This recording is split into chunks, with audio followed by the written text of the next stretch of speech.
जी आपने जो लोकेशन भेजी थी मैं वहीं पर हूँ। कहाँ पर है आप? अरे आपको वहाँ पे एक गाड़ी थार खड़ी हुई दिख रही है? हाँ हाँ, यहाँ पे एक ब्लैक थार है, मैं उसके पास ही खड़ी हूँ। तो अच्छा मैं आता हूँ, बाहर रुको।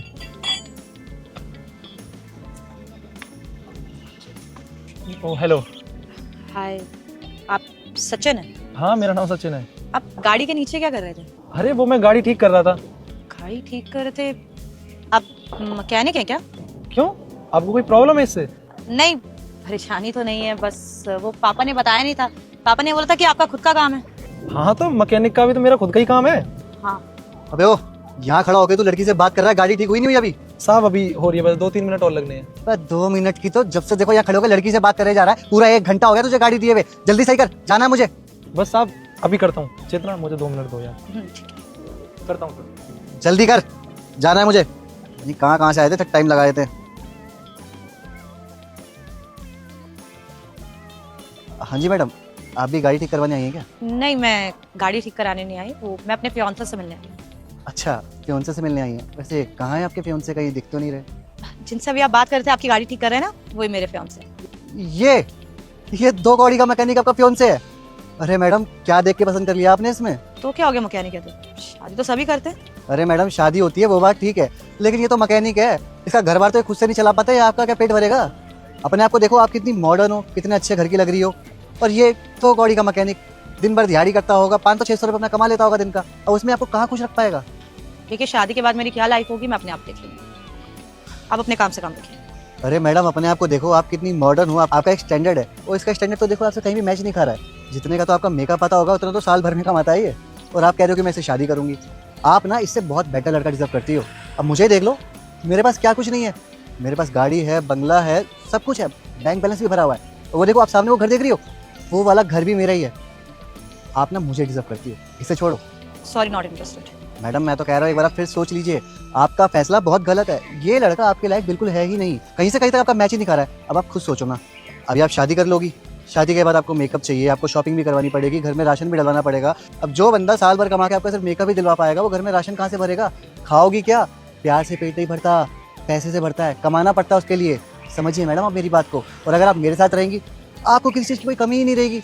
जहाँ बोलोगी वहाँ घुमाऊंगा। यहाँ तक कि मैं तो आउट ऑफ इंडिया भी जाता रहता हूँ, कभी कहीं। और साथ ही साथ मेरे सामने बंगलो भी है, वहाँ पे नौकर चाकर हैं। आप रहेंगी, मैं रहूँगा, और कोई रहेगा नहीं। आपको कोई काम करने की जरूरत ही नहीं होगी। अच्छा, तो आपको ये लगता है कि हर लड़की को पैसा चाहिए होता है, या जिंदगी सिर्फ पैसे के साथ ही अच्छी कटती है? लेकिन मैं ऐसा नहीं सोचती। मैं सोचती हूँ कि शादी और पैसे का कोई लेना देना नहीं। अगर कोई शादी कर रहा है तो इंसान अच्छा होना चाहिए। पैसे का क्या, पैसे तो दोनों मिलकर कमा लेंगे, और जिसकी किस्मत में होगा आ ही जाएगा, और जिसकी किस्मत में नहीं होगा चला भी जाता है। और अगर मुझे किसी से शादी करनी होगी ना, मैं ये देखूंगी कि वो इंसान अच्छा है कि नहीं, मुझे इज्जत दे रहा है, रिस्पेक्ट कर रहा है, मेरे बारे में सोच रहा है। मुझे बस उतना चाहिए। पैसा तो मैं भी कमा सकती हूँ, पढ़ी लिखी तो मैं भी हूँ।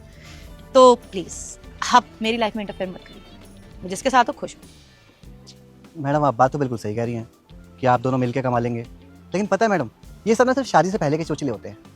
शादी के बाद हर लड़की को पैसा चाहिए ही होता है, क्योंकि उसके खर्चे इतने बढ़ जाते हैं ना। कभी शॉपिंग करवा दो, कभी मेकअप दिलवा दो, कभी कुछ, कभी यहाँ घुमा दो। तो ये आपके खर्चे कहाँ से पूरे करेगा?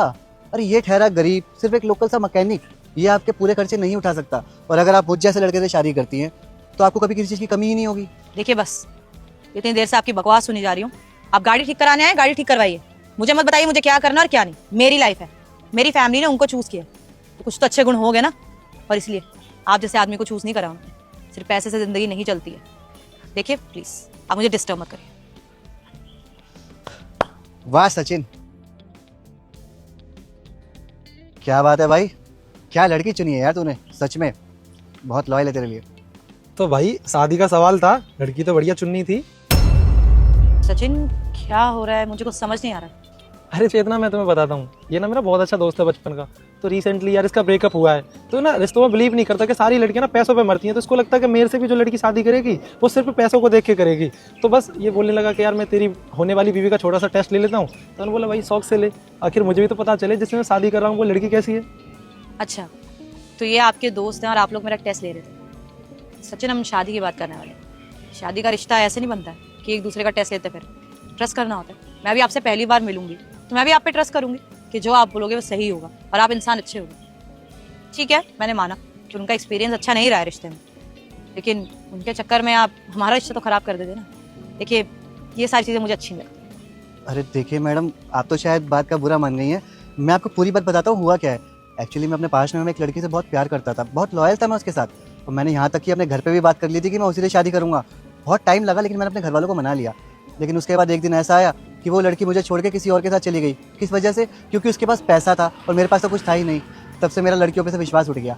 तब से मुझे यही लगने लगा कि हर लड़की जो है ना, वो सिर्फ पैसे के पीछे ही भागती है, किसी को किसी से कोई प्यार नहीं होता। फिर एक दिन मैं इससे मिला तो इसने मुझे बताया कि इसके घर वालों ने इसके रिश्ते के लिए एक लड़की चूज़ करी है। तो मैंने कहा ठीक है, तो अच्छी बात है, क्यों ना मैं एक बार उस लड़की का टेस्ट ले लूँ कि वो लड़की इसके लिए सही है भी कि नहीं। क्योंकि मैं नहीं चाहता मैम, जो मेरे साथ पास्ट में हुआ है वो आगे जाके मेरे दोस्त के साथ भी यही हो। तो मैंने इसे बोला था कि भाई प्लीज़ मुझे एक बार टेस्ट लेने दे कि सामने वाली लड़की तेरे लिए ठीक है भी नहीं, तेरे साथ रिश्ता निभा पाएगी, वो भी सिर्फ तेरे पैसों के लिए तेरे साथ है। और बाकी मैडम आप टेंशन मत लीजिए, आपके घर वालों को जो भी बोला गया था ना कि लड़के का खुद का बिजनेस है, खुद की गाड़ी है, खुद का घर है, सब कुछ इसका खुद ही है। कुछ झूठ नहीं बोला आपके घर वालों से। और मैम मेरा ही प्लान था, तो आप प्लीज़ बुरा मत मानिए, माफ़ कर दीजिए। देखो चेतना, अगर तुम्हें बुरा लगा तो मैं सॉरी बोल देता हूँ। बाकी ये एक तरीके से सही भी हुआ, जैसे कि तुम मुझे जान गई मैं कैसा हूँ, और उससे मैं तुम्हें जान गया कि तुम कैसे हो। इससे हमारा रिश्ता आगे तक चल सकेगा ना। नहीं, आप सॉरी मत बोलिए। अब कोई बात नहीं। अब आपने कम से कम मेरी फैमिली से झूठ तो नहीं बोला। चलो ठीक है, मैं समझ सकती हूँ, लेकिन प्लीज़ आज के बाद ये टेस्ट लेने की ज़रूरत नहीं। मैं तुम्हें वादा करता हूँ कि आज के बाद ऐसा कोई टेस्ट नहीं करूँगा, और मैं दिल से सॉरी बोलता हूँ कान पकड़ के। अच्छा, आपका अब थोड़ा सा गुस्सा हो गया हो तो किसी रेस्टोरेंट में जाके बात करें। चलिए। चल जाकर तेरे से बाद में मिलता हूँ। Thank you. बाकी हाँ ठीक है। आइए।